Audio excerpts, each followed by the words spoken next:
여러분 연부를 하면 뭐 이렇게 방광을 하거나 또는 뭐 극락왕생을 할 때 그 향기가 난다거나 또 상사로운 구름이 아주 가득하게 이렇게 몰려온다거나 뭐 이렇게 여러 가지 이런 이적이 일어난다는 것에 대해서는 다 알고 계실 것입니다. 하지만 사실 더 큰 것은 어떤 것이 있느냐? 이 육신의 몸을 가진 채로 하늘로 날아 올라간다는 것입니다.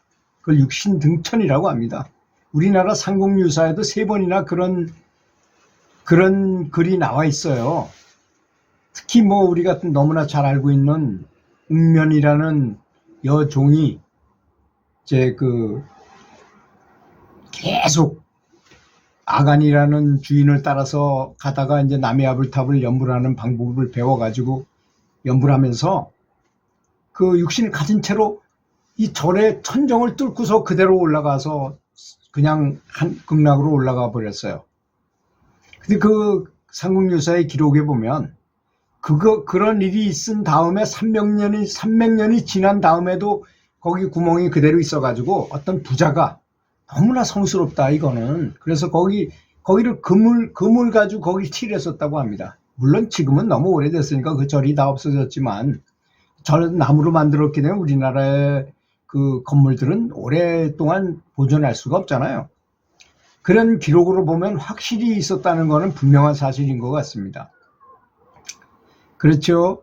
또 우리가 잘 알고 있는 건봉사에 연불 만일회를 주관했던 그 스님들 31분하고 제가 신자들 뭐 1800명 해가지고 2000명 가까운 분들이 1821명이니까 뭐 2000명 가까운 분들이 30년 정도를 계속 연불을 했다니까 나중에 육신을 가진 채로 방광을 하면서 그 육신을 가진 채로 하늘로 승천했다 해가지고 등공대라는 그 건봉사 뒤에 가면 지금도 그 등공대라는 게 있어요. 한번 생각해 보세요. 등공대라는 큰 그 사리탑 같은 그런 탑을 만들었을 그 조각을 해가지고 그 돌을 조각해가지고 그런 걸 만들 때 그걸 아무것도 없는 걸 가지고 그렇게 할 리가 있겠습니까? 역사적으로 생각해 봐도 그렇습니다. 그리고 또 뭐 잘 아시다시피 그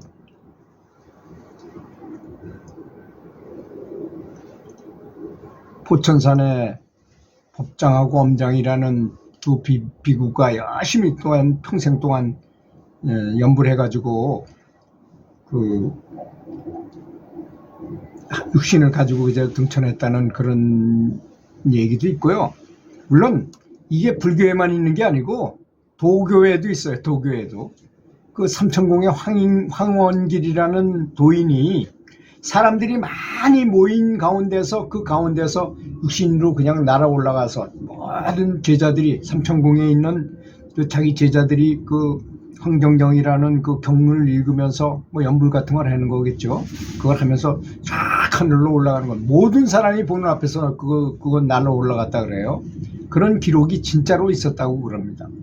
그래서 뭐 일설에는 뭐 쉬거를 했냐는 등 뭐 누가 승천을 했다. 달마대사도 그런 기록이 있어요.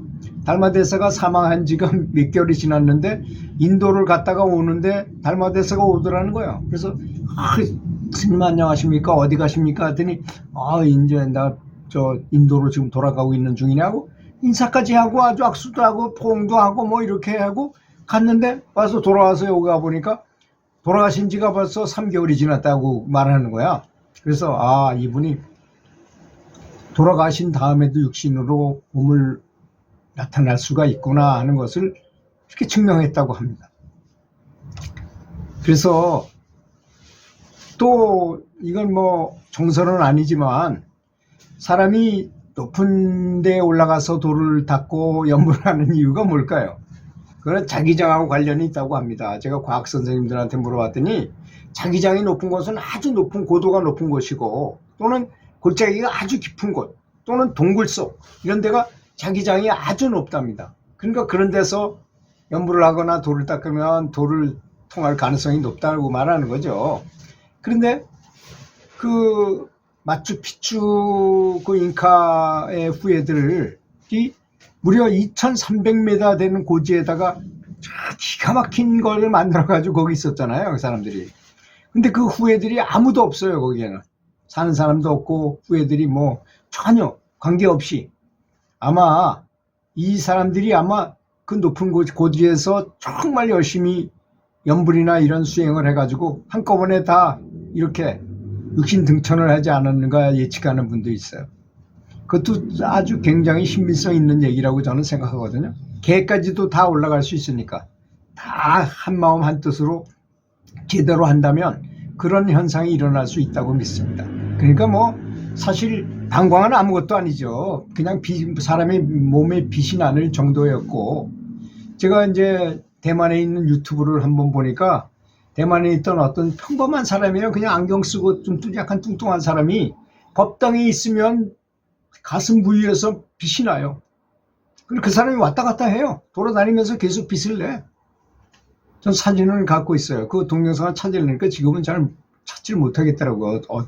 찾는 방식이 돼서. 아마 어떤 카페에는 아마 있으리라고, 불교 카페 어딘가에 있을 거라고 믿습니다. 그걸 보니까 보통 사람도 연불을 많이 하게 되면 이 자기의 그 잡념, 망념이 다 없어지고 나면, 번뇌가 많이 소실되고 없어지게 되면 그런 방광을 할 수 있다는 것을 증명하는 얘기라고 생각합니다. 그리고 이제 제가 중국 기공을 배워가지고 이제 기를 모으고 기감을 아주 잘 느끼는 그런 공부를 한 사람이기 때문에 이렇게 연불을 해보면 우리 신체의 일부분 영적 에너지 센터가 굉장히 활성화돼 가지고 정말 엄청난 에너지를 이렇게 발휘할 때가 있다는 것을 저는 늘 느낍니다. 그렇기 때문에 그런 것이 분명히 할 수 있는 것이지, 무슨 이론적으로 어떤 분은 그런 말을 하거나 그런 글을 써놓으면 어떻게 그럴 수가, 사람이 무슨 후레시냐, 어떻게 빛이 나느냐 뭐 이렇게 말씀하시는데, 그거는 우리 사람의 가지고 있는 영적인 능력을 전혀 모르는 소리입니다.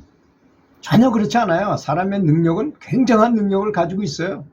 그 전기 에너지가 엄청나게 강한 에너지가 있다는 것입니다. 영적인 에너지가. 이게 무려 어떤 분이 이걸 추산해가지고 말씀하셨는데, 디스커버리호가 발사될 때 나오는 그 추진력에 22배의 힘이 있답니다, 사람이. 그래서 어떤 큰 스승들은 그렇게 말해요. 나는 산을 들어서 옮길 수 있고 바닷물을 마르게 할 수 있고 산에 불이 나게도 만들 수 있다, 이런 말씀을 하시는 이유가 그게 가능하기 때문에 그런 것이라고 합니다. 그런데도 못하는 게 있답니다. 그게 뭘까요? 사람의 마음을 고칠 수가 없더라 이거야. 그래도 사람은 다 나름대로 불성이 있어가지고 막을 수가 있어요. 그런 거를. 나는 안 믿겠다 그러면 그 사람을, 우의독경이야. 소한테 경전을 아무리 읽어줘봐요, 소가 경전을 읽고 감동을 하나요? 그거하고 똑같은 것입니다. 사람은 스스로 막는 기제가 있어요. 그래서 내가 믿지 않겠다고 하면 아무런 소용이 없기 때문에 이 신앙심에는 신심이 가장 중요하다고 말하는 것입니다. 믿어야지만 뭐가 될 수 있는 거기 때문에 그런 거예요. 믿는 사람만이. 그래서 연불을 해가지고 내가 정말 우리 몸 안에 정말 엄청난 에너지 센터를 구축한다고 한다면, 그걸 뭐 동양에서는 단이라고 말하잖아요. 단이라는 게 정말 있어요. 서양에서는 뭐 차크라는 말로 쓰잖아요. 영적 에너지 센터가 이렇게 뭐 7군데가 있다고 그러잖아요. 그게 없으면 왜 그런 말을 했겠습니까? 사실 드러내놓지 않고 말을 해서 그렇지, 거기에 대해서는 굉장히 많은 비전의 방식들이 사실은 있어요. 근데 보편적으로 말을 하지는 않습니다. 그런 것에 대해서는. 연불해가지고 어떤 큰 스님이 그런 에너지 센터를 열었다면 그 얘기해봐야 사람들이 다 이해하려고 그러지도 않고 이해시키기도 어려우니까 소수 따르는 제자들한테 그 방식을 전해주고 또 그렇게 깨우침을 얻게 해줄 것이라고 저는 믿습니다. 성경에 봐도 그런 얘기가 너무나 많이 나와요, 사실은. 그래서 성경을 많이 잘라냈잖아요. 잘라내가지고 이제 그 어떤 지금 현재의 성경을 만들었는데, 진짜 잊혀진 성경들이 그 조합을 보면 굉장한 것들이 너무나 많아요, 사실은. 우리가 잊혀진 그 사회 뭐 그 성경 같은 걸 이렇게 읽어보고 그러면 거기에는 정말 아주 기상천외한 수행법들도 많이 나오고 하거든요. 그건 수행법은 사실은 다 비슷한데 전해지지 않고 전수가 착착착 전해 내려오지 않아서 현실이 왜곡된 경우도 많이 있는 것 같습니다. 들어주셔서 감사합니다.